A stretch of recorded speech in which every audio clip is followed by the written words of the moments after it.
Bonjour, bienvenue sur l'épisode District TV. Aujourd'hui, nous sommes invités par le FC Kerzec. Je m'appelle Eraï et je remplace Daniel qui a eu un petit contretemps.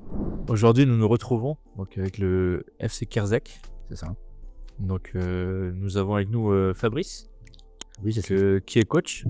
Exact. Donc, je te laisse te présenter, Fabrice. Bonjour à tous, je me présente, Fabrice Bovanier, entraîneur de Kerzec depuis 2 ans. Ouais. Donc tout nouveau dans le club, mais D'accord. très impatient d'aller dans cette grande aventure. Ouais.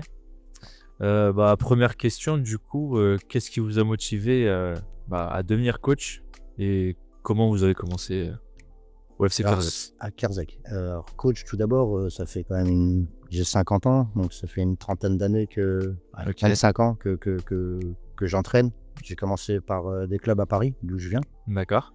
Suite à une rupture des ligaments croisés, comme ça arrive souvent chez les joueurs. Ouais, c'est chez le Donc, foot, ouais. c'est ça, donc voilà, j'ai eu l'opportunité d'entraîner des gars de mon quartier déjà à Paris, dans mon club formateur. D'accord. Puis à la suite, arrivé en Bretagne, j'étais sur l'Annester, j'ai continué à entraîner toujours des jeunes. Je me suis occupé après des seniors et puis en ayant déménagé sur Kévin, j'ai retrouvé des connaissances qui étaient à Kerzec, qui m'ont proposé le projet et ça m'a plu tout de suite. Et vu les gars qui le menaient le projet, je suis parti tout de suite dans Ouais, t'as accroché dedans, quoi, c'est... Ouais, ok, ça m'a plu d'accord. tout de suite. Ouais, c'est bien. En deuxième question, c'est comment décrivez-vous votre approche ou philosophie d'entraînement? Ah, un peu plus complexe, ouais. Ouais. Non, tout simplement, moi, je leur dis comme j'ai toujours appris, hein, si on fait des entraînements difficiles, généralement, on aura des matchs beaucoup plus faciles, au moins dans l'intensité. Avec de meilleurs résultats, donc Exactement. ouais. Après, c'est la cohésion. Moi, je travaille beaucoup sur l'humain aussi. Ouais. Alors, c'est ma priorité. Alors, bien sûr, il faut des joueurs de foot, hein, d'une certaine C'est ça, qualité. c'est ça. Mais c'est surtout l'humain sur lequel je m'appuie. Donc, je travaille beaucoup là-dessus. Alors, ça va des hauts et des bas, hein. Comme dans tous les clubs, hein. Et voilà, c'est un peu une famille, quoi. Donc, on peut pas tout le temps s'entendre avec ses cousins et ses cousines, hein. C'est sûr, il y a toujours des tensions. Donc, voilà. Ça arrive. Mais c'est comme ça que je vois le football et du moins une équipe de foot. Après, les entraînements, faut que ça soit dur, faut que ça soit intensif et généralement, si ça se passe bien, les joueurs, ils en sont contents. Ça râle un petit peu pendant les entraînements. Souvent sur des 15-15 ou des trucs comme ça, mais après, quand c'est avalé la pilule, je pense qu'ils en redemandent et ils aiment bien. Donc, voilà. L'intensité dans les entraînements, c'est ce qui fait, ce qui fait beaucoup de choses. D'accord. Et on va rester sur le plan humain. Donc, comment, je me permets de te tutoyer, mais comment gères-tu les différents caractères et les compétences au sein de ton équipe? Déjà, il faut que j'arrive à gérer mon caractère. Ouais. Qui n'est pas facile les débats. Ça, on va se l'avouer. Après, comme je dis, j'en connais déjà certains de l'extérieur. Donc, ça donc plus facile de connaître un peu leur caractère et connaître leurs sentiments. Juste sur un regard, sur un mimique, on sait s'ils sont bien ou pas bien. Donc, ça aide aussi déjà à donc tu as déjà une connaissance un peu le problème ou pas le problème, mais on va pouvoir anticiper les choses. Puis après, moi, je parle beaucoup. J'adore parler avec les joueurs, avant, pendant, surtout des fois aussi, mais surtout, pendant et après, avant et après, j'adore discuter avec les joueurs, même pas que de foot, hein, de tout. Vie familiale, de tout ce qu'ils peuvent avoir, le travail, les enfants, la famille, quoi. C'est important aussi. Je pense que ça. Et puis ils aiment aussi que ça soit pas tout le temps que des conversations footballistiques, qu'il y ait aussi une relation plus que je coach les joueurs. Ouais. Ok, plus amical, on va dire. C'est ça, ouais. Mon grand frère. On partira peut-être pas en vacances tout le temps ensemble, mais on va, non. Au moins ça peut arriver. C'est ma façon de faire. Oui, pourquoi pas. Pourquoi pas. Très bien. Sur un moment marquant de la saison, est-ce qu'il y a une anecdote ou un moment en particulier qui a marqué ta carrière en tant qu'entraîneur? Pour ce début de saison-là toute ta carrière. Donc, en préférence ce début de saison-là. Mais... Ce début de saison-là, oui, j'ai un fait qui me revient là tout de suite. On en a en plus parlé récemment en bureau. Ouais. C'est lors d'une mi-temps, lors d'un match contre Lorient Sport.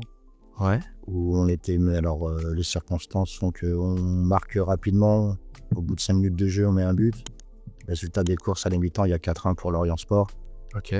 Donc, dans les vestiaires, un gros pétage de plomb de ma part. D'accord. Je pense qu'ils ont été, pas marqués, mais ils ont répondu sur la deuxième et j'ai jamais vu mon équipe jouer comme elle a pu jouer sur la deuxième mi-temps. Ok. On aurait dû, et les faits du jeu font que on reste sur un match nul 5-5. Mais c'est déjà bien. Cette réaction et le sérieux qu'ils ont pu avoir m'a conforté dans le fait de je sais où je vais, je sais avec qui je vais. Ça a été 5 minutes intenses dans les vestiaires. Ouais, donc ça a bien secoué les joueurs et puis. Je pense qu'ils ne l'ont pas montré sur le coup parce que c'est des bonhommes. Hein, c'est normal. Ça va pas non plus, mais je pense que ça les a fait réagir en tout cas dans le bon sens. Et puis dans le jeu, il y a eu le résultat derrière. Puis malgré le match nul, c'est revenir de 1 à 5. C'est ça. Une mi-temps déjà passée, 4-1, tu remontes à 5-5. Ça, ouais. Personnellement, je le vois comme une victoire. Oui. Voilà, il n'y aurait pas eu ce fait de jeu de première mi-temps, je l'aurais pris comme une victoire. Ouais. C'est vrai. Ok, très bien. Et sinon, est-ce que tu as une anecdote en particulier, hormis celle-ci, à raconter ou... Ouais, des anecdotes, on en a plein. Après, ça, c'est plus des années parce que je suis encore un peu frais au sein du breton, on va dire. Parce que ça fait une dizaine d'années que je suis là, mais j'étais beaucoup aussi joueur-entraîneur. J'ai vraiment fait que entraîneur depuis 5 ans. Sinon, j'ai toujours été joueur-entraîneur, donc j'étais toujours encore pris par le terrain. Sinon, moi, les anecdotes, c'était sur Paris surtout, mais c'était parce qu'on était avec c'était les mecs du quartier. Donc, il y a toujours eu des montées, des moments très, très sympathiques avec des mecs qui n'étaient pas destinés à jouer réellement au foot en club. Ça a été plus un fait de masse qui a fait qu'on s'est tous retrouvés ensemble. Okay. Mais je compte, j'espère avoir beaucoup d'anecdotes à raconter d'ici la fin de l'année ou voire sur la prochaine émission. Avec ces gars-là, parce que je sens qu'il y en a pas mal. Après, j'ai une petite anecdote. Et ça, je sais pas si on peut la dire. Il y a l'année dernière, en fin de match, fin de saison, c'est la première fois qu'on me faisait ça. Alors, j'ai dit oui, parce que c'était parti pour être d'un bon principe, et ça a été un bon principe. D'accord, Il n'y a pas eu de dérapage. Mais on avait décidé le bureau avait décidé de faire une dernière journée vraiment open bar, on va dire. Donc il y a un car qui a été loué. Ok, un car. Donc on a pris un car de Kevin pour aller jusqu'à Merlevenez. La route elle est super longue. Non mais les heures, et puis on avait pour ceux qui jouaient pas à la base, boisson à volonté. Donc faut bien penser que je sais pas si on doit le dire, mais les dirigeants arrivaient à la mi-temps, on n'était plus très très fort. Donc on a fait le match, mais ça s'est bien passé, il n'y a pas eu de problème. Mais voilà, c'était... une petite anecdote plutôt... pas mal. La petite cerise sur le gâteau, la fin de saison. Petite fin de saison un peu, on va dire, arrosée. Arrosée, exactement. Mais il n'y a pas eu de débordement, tout s'est très bien passé. C'était Merlevenez, je crois. C'était Merlevenez avec qui ça s'est très très bien passé. Et voilà, donc s'il y en a une, pour l'instant, c'est celle-là. C'est celle-là qui revient à l'esprit. Le petit délire. D'accord. Ouais, ok, très bien. Dans ce cas, c'est bon pour moi. Merci. Merci en tout cas à vous. C'était sympa. Et puis, au plaisir de se revoir. Au plaisir. Et puis, avec grand plaisir pour le prochain podcast. Voilà, pour la prochaine, on aura plus d'enchaînements à raconter. C'est ça. Avec plaisir. Merci. Merci à toi. Donc, bonjour Loïc. Salut à toi. Donc, pour commencer, je vais te laisser te présenter. Écoute, Loïc, 44 ans, au club depuis 2003. D'accord. Et actuellement bénévole, dirigeant. J'accompagne Fabrice, le coach notamment, au niveau de la première. Je fais la touche aussi, et puis d'autres petites choses au sein du club, en termes de bénévolat, quoi. C'est bien, ça, c'est voilà. Une bonne chose. Donc je commence avec une question, qu'est-ce qui vous a poussé à devenir bénévole du coup dans le club? Alors, qu'est-ce qui m'a poussé à être bénévole? Alors en fait, mes parents déjà tout d'abord, parce que quand j'étais jeune, je fais du foot depuis l'âge de 5 ans. Donc ils m'ont accompagné tout petit déjà dans les vestiaires. Ma mère à l'époque aidait les gamins si tu veux, à s'habiller, tout ça. Ok. Mon père était ancien arbitre aussi, donc j'ai pu le suivre sur des matchs quand il arbitrait en corpo à Paris. Donc voilà, c'est, on va dire, un prolongement logique dans une éducation qui m'a été donnée. Et ce qui m'a été donné, bah, j'essaie de le rendre à mon tour au jour d'aujourd'hui aussi. Ouais, Voilà, c'est une très belle chose. Et on essaye. c'était sur le secteur ou... Alors non, moi je suis, comme mon coach, je suis issu de région parisienne, mais moi je D'accord. suis pas banlieue intramuros, mais je suis de banlieue sud, j'ai grandi à Vitry-sur-Seine, voilà. Ok, d'accord. Voilà. Très bien.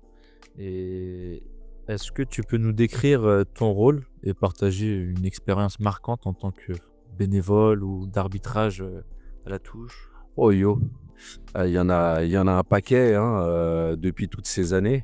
Euh, non, en tant que bénévole, de toute façon, le rôle c'est d'essayer d'accompagner le club, les joueurs, enfin d'essayer de servir de relais auprès des uns et des autres. Après, oui, des anecdotes, j'en ai de multiples, des bonnes et des mauvaises. Maintenant, j'ai envie de dire que ça fait partie du foot. Tu as des bons côtés, tu en as de moins bons. Des fois, ça se passe bien. Faut gérer sa frustration soi-même aussi, qu'importe le rôle que tu as, tant sur le terrain qu'en dehors. Donc voilà. Non, surtout un plaisir de pouvoir en fait être là, continuer d'accompagner, même si je joue plus au jour d'aujourd'hui. Et c'est ça le plus important, comme je te disais, c'est de pouvoir transmettre aux jeunes générations l'envie que qu'on m'a donnée en tout cas. Et si ça peut motiver d'autres jeunes à prendre le relais par la suite, c'est que bénéfice derrière. C'est du bénéfice, ouais, je suis tout à fait d'accord. Ouais. Euh, Tu nous as dit que tu faisais partie du bureau. Est-ce que tu as un rôle en particulier au sein du bureau ou...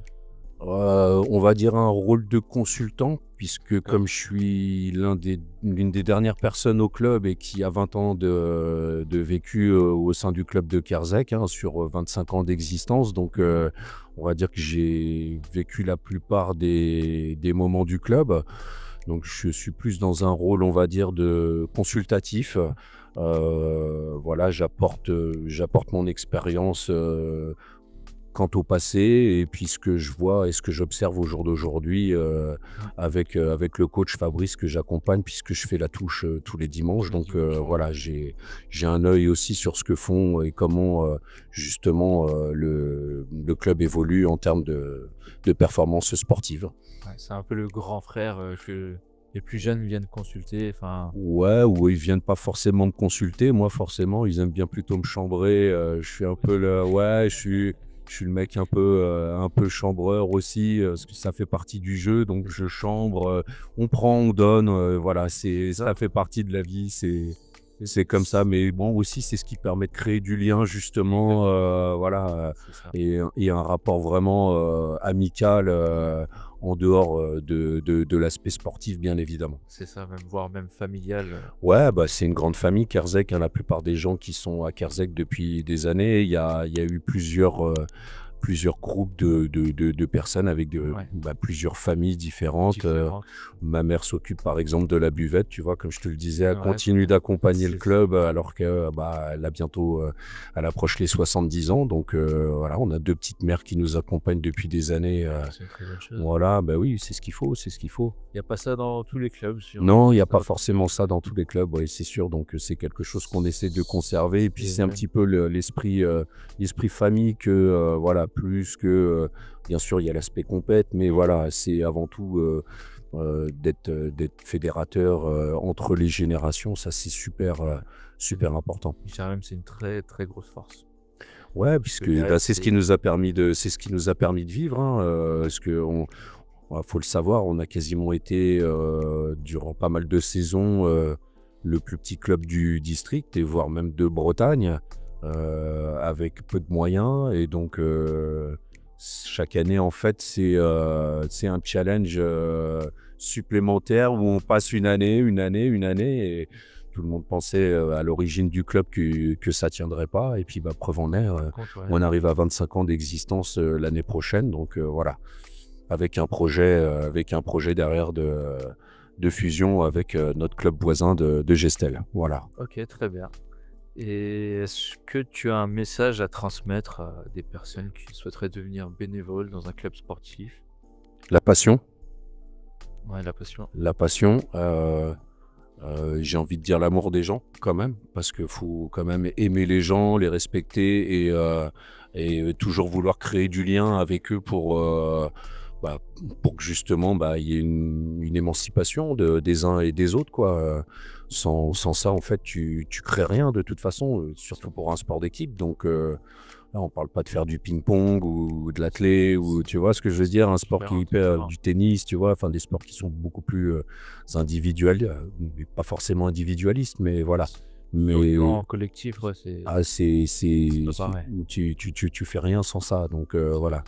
C'est en tout cas, c'est ce que j'essaie moi de transmettre modestement, voilà, avec mon vécu. C'est ça. Et du coup, est-ce que tu as une anecdote en particulier au sein du FC Kerzec? Ouais, j'en ai plusieurs. J'ai quelques matchs. Bon, on a fait un tour, un 4e tour en Coupe de France. C'est tout ce qu'on a réussi à faire il y a un peu plus d'une dizaine d'années. Malheureusement, on le perd. Sinon, on aurait joué contre Locminé derrière, N2. Des matchs remportés contre des clubs comme Lorient Sport, qui jouaient 3-4 divisions au-dessus de nous. L'Essor, qui était à l'époque entraîné par Croupi, qui menait 2-0 au bout de 30 minutes sur ce terrain même, et où on prenait le bouillon, et à la mi-temps il y a 3-2, il a même pas voulu rentrer au vestiaire pour parler à ses joueurs. C'était une faute professionnelle selon lui, enfin voilà, tu vois, des super moments comme ça, quoi. Donc on a il y a plein d'anecdotes, d'autres mauvaises aussi, bien évidemment. Bon, celles-là, on va les laisser au placard un côté, voilà. On en parle en off si tu veux, mais non, mais après pour le reste, non, que des superbes choses, voilà. On a toujours réussi en tout cas à fédérer du monde, donc ça a toujours été ça le plus important en réalité, quoi. C'est vrai, je suis d'accord avec ça. Très bien. Écoute Loïc, ce sera tout pour moi. Surtout merci à vous, et puis longue vie à votre chaîne, voilà. En espérant qu'on se reverra prochainement par rapport au projet de fusion notamment, quoi. C'est ça, donc ce sera avec grand plaisir. Ouais, voilà. Puis on vous souhaite le meilleur en tous les cas. À vous de même, et merci. Bonne saison du coup. Super, ouais, parfait. Merci. De rien, je t'en prie. Bonjour, donc Nicolas. On se retrouve aujourd'hui, donc je te laisse te présenter. Donc Nicolas, 31 ans, moi je suis au club, alors je suis pas bon avec les dates, je dirais à peu près entre 9-10 ans, d'accord, 1 ou 2 ans près. Donc voilà, c'est à peu près ça. Moi je suis actuellement donc président et joueur du coup de l'équipe aussi. Ok. Pour le coup, j'ai commencé assez tard le football et j'ai fait 12 ans de hand sur la commune de Kévin toujours. Ok, d'accord. J'étais arbitre et joueur. Donc voilà, mon petit parcours sportif. Petit parcours. Donc tu me dis que tu es président-joueur. C'est ça. Je vais commencer du coup en tant que président. C'est quoi ton parcours et qu'est-ce qui t'a amené à rejoindre le bureau du club? Mon parcours, c'était déjà parcours de joueur, on va dire, où je suis de Kerzec, enfin j'habite à Kerzec. D'accord. J'ai découvert le club par rapport à des copains qui jouent au foot. Donc je suis arrivé là en tant que joueur. Après, il y a eu une passation qui s'est faite, on va dire, sur les anciens qui ont créé le club, qui sont peu à peu, on va dire, un petit peu moins impliqués dans le club. Ouais. Et moi, je cherchais justement à m'impliquer plus en plus dans le club. Donc ça s'est fait, on va dire, un peu naturellement, où il y a, avant la présidence, il y a eu 1 ou 2 années où je gérais les choses en tant que soit un peu trésorier, soit un peu secrétaire, ou des fois un peu président. Et ça s'est fait naturellement, ça s'est bien fait, il y a eu la passation. Le but, c'était que le FC Kerzec reste actif. Reste actif, et il y a cette passion aussi. C'est beau, c'est beau. C'est ça. Quelles sont tes principales responsabilités en tant que président? Là, on est sur un club d'une seule équipe. Donc, on va dire, c'est un tout petit club. Donc, on n'a pas forcément de bénévoles, on va dire Lolo, qui était omniprésent. Fabrice aussi en tant que coach. Ouais. En dehors de ça, on va dire la partie bénévole, il y avait aussi les 2 filles de la buvette qui sont là tous les dimanches depuis la création pour une des 2. Ok. Donc ça a souligné ça. Et on va dire qu'aujourd'hui, un président, si c'est un club d'une seule équipe, c'est tu touches un peu à tout, quoi. Ouais, t'es un Désolé, peu, le sponsor, t'es un peu partout, ouais, tu fais un peu relancer les joueurs pour qu'ils répondent, savoir si Ouais, ils sont chez eux, tu fais un peu la police. C'est auprès des copains, des fois, ça peut être un peu compliqué, mais ouais. voilà, faut toucher un peu à tout, quoi. Donc t'es un peu sur tous les fronts et sachant que t'es joueur en plus de ça, donc ok. C'est ça. Et en tant que président, donc tu dois être un peu, tu dois savoir un peu le nombre de licenciés que vous avez. Donc combien de licenciés vous avez à peu près au club? Alors du coup, là, sur l'année qu'on a terminée, on était alors réellement à 26 licences sur la partie joueurs, Ouais. et la partie dirigeant, mais 26 joueurs. Sur les 26, il y en a un ou deux qui ont fait histoire de cotiser, on va dire, pour participer à la vie du club. Ouais. Après, c'est la vie de chaque club. On sait qu'en été, on doit faire des choix sur les premiers matchs et C'est vrai. que rapidement, selon la météo, on peut très rapidement se retrouver un peu clairement en galère pour avoir un 14. Ok. Des fois, Mais en sous-effectif. Des Donc. fois même un 11, voire 12, quoi. Ouais. Et vous avez des équipes jeunes? Non, on n'a pas d'équipe jeune. Pas d'équipe de jeunes. Non. D'accord. Très bien. Quelle est votre vision à long terme pour le club? Et comment vous prévoyez de les atteindre? À long terme, c'est d'avoir déjà un club qui restera toujours, on va dire, populaire, on accueillera toujours tout le monde, vraiment que la partie vie de club, vie associative soit vraiment le critère numéro 1. Après, il y a la partie sportive qui est importante aussi, d'avoir une équipe Fagnon qui quand même a des qualités footballistiques, on est quand même là pour ça. Ouais, c'est sûr. Et surtout vraiment avoir créé une entité où vraiment tout le monde se dit quand je viens, ça se passe bien, je passe un bon moment, que ce soit avant le match, pendant le match et après le match. Et aussi permettre à certaines personnes de faire des connaissances, de se faire des amis. C'est vraiment la partie sociale où là c'est très très important. Ouais, donc d'essayer de ramener un peu cet esprit famille Ça, ouais. au sein du club et ainsi que de récompenser un peu tous les bénévoles. C'est ça. Ok, très bien. Et quel a été le plus grand défi que vous avez rencontré, que tu as rencontré du coup dans ton rôle de président? Grand défi, ça va être plus de la patience. Ouais. Parce que, on va dire, faut se consacrer, on va dire, à 100% pour le club. Après, des fois, c'est pas évident de demander certaines choses qui paraissent, on va dire, un petit peu basiques dans la vie associative. Ouais. Et de ne pas avoir de retour ou clairement, on sent qu'il y a une différence d'engagement de certaines personnes. Et là, c'est là que c'est un peu plus dur, on va dire, à se dire que le mec, il est là, il moule le maillot le dimanche, mais en dehors de ça, il est pas du tout impliqué dans le... Ouais, il est pas impliqué, donc ok. Ouais. Et du coup, quelle est la réalisation dont tu es le plus fier au club? La réalisation, c'est déjà d'avoir continué parce qu'on a eu une année assez compliquée où on fait la reprise, on est 4 sur le parking, on se demande si on reprend pas. Ouais. Et on joue, je crois que c'est le Folklore en Coupe de France au premier tour où on a que 4 licences, donc on ne peut pas jouer. D'accord. Donc suite à ça, on fait une réunion, il n'y avait pas grand monde, on a quand même décidé de continuer les entraînements, on a réussi à aligner une équipe et on a réussi donc à continuer le club. Donc là, c'était un passage très très délicat et vraiment très compliqué en termes ouais, de passer de 4 à réussir à avoir une équipe complète, ouais, c'est ça. Donc chapeau. après, on avait déjà, on va dire, les joueurs, mais pareil, les joueurs s'y prennent à la dernière minute et puis certains veulent faire une licence mais ne la font pas, donc c'est compliqué. C'est compliqué de prévoir là-dessus. Ouais, vous êtes accroché et c'est bien joué. Et est-ce que tu as une anecdote en particulier à raconter? Non, il y en a pas mal. Il y a pas mal d'anecdotes, on va dire, d'autres rigolotes, de moins rigolotes. Après, moi, c'est plus la partie humaine où c'est plus des joueurs qui m'ont marqué. Sur des joueurs, l'année où on est en V1, où il y a des joueurs clairement qui sont, notamment un qui est un peu au-dessus de l'eau, avec qui j'ai démarré le foot. Ça restera un de mes meilleurs souvenirs. Ouais. C'était un peu comme un taulier pour moi. Merci à Romain Roussel. Okay, petite dédicace pour toi, Romain. Ça, et après, non, pas mal de... C'est plus la mentalité du club où vraiment on a quand même une joie de vivre qui est assez importante et qui est plutôt omniprésente à tous les moments. Donc, ouais. Ça, c'est vraiment, il y a deux, trois gars où tu sais que C'est ce qu'il faut. Et... tout le temps de faire marrer. Donc ouais, donc c'est ce qu'il faut. Hein, ouais. J'en souhaite à tout le monde dans chaque club. Je vais passer sur la partie joueur. Ouais. Donc,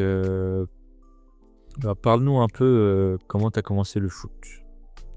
J'ai commencé le foot parce que j'ai arrêté le hand déjà. Ouais. Quand on a eu, il y avait eu quasiment tous les départs entre la période des moins de 18 et les seniors, quasiment tout le monde est parti. Donc j'avais envie de changer un petit peu et j'avais des collègues qui jouaient à Carzec. Donc je les ai rejoints à la base juste pour m'entraîner et ça m'a plu direct. Ouais, donc t'as accroché dedans. J'ai accroché direct et ça s'est bien passé. Et j'ai pris du plaisir, donc j'ai décidé de continuer. Ouais, c'est bien. Qu'est-ce que ça fait de faire partie du FC Carzec?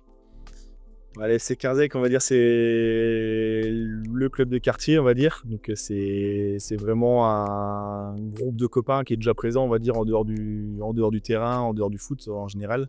C'est des gens qu'on connaît déjà en dehors.